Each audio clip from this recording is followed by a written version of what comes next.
Hello, Monika McGillicuddy, and I am going to share with you how you're going to keep your license once you've earned it. You know, we spend a lot of time preparing people for the test, and we often neglect to really reinforce what they need to do to keep their license. So briefly, this is going to be applicable mainly to New Hampshire, but also other states that you have or hold a real estate license in will have separate requirements.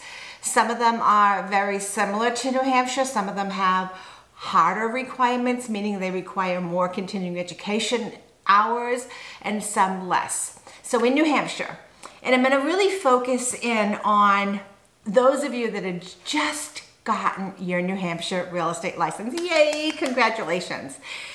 So to maintain that license is good for 2 years from the date it was issued. And it'll say on your pocket license when it expires.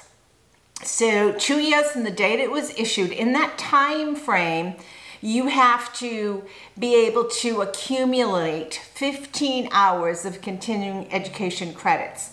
That is broken down for those of you that are newly licensed to a 3-hour core class that everyone has to have in New Hampshire, and then 12 elective credits.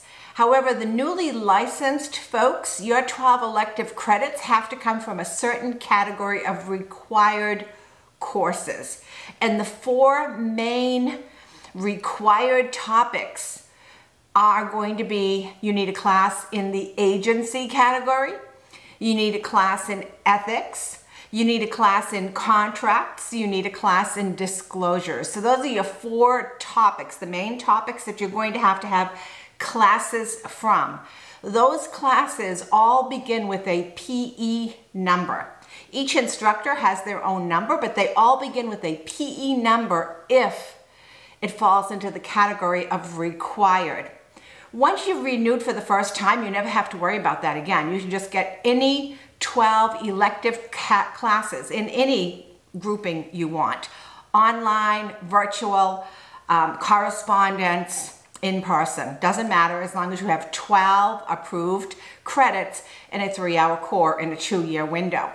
For those of you brand new, those 12 electives must be presented to you live in maybe a Zoom setting or any other digital setting, but it has to be live. It can't be correspondence. It can't be go at your own pace. The instructor actually has to see you, talk to you, be able to answer your questions in real time. So internet real-time live instruction in those 4 categories.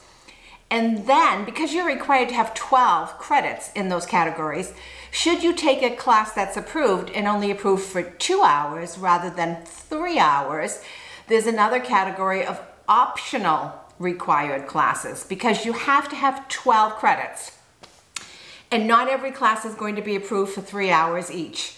So you want to make sure that your 12 credits come from those categories, and if you fall short, this is first time renewals only, you have to look at the optional categories, which typically begins with a PLO number.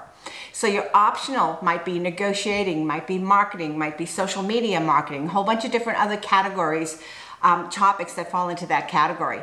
So as long as you have the credits from the correct category and you have a total of 12 electives and a 3-hour core, you should be good to go for your New Hampshire real estate license.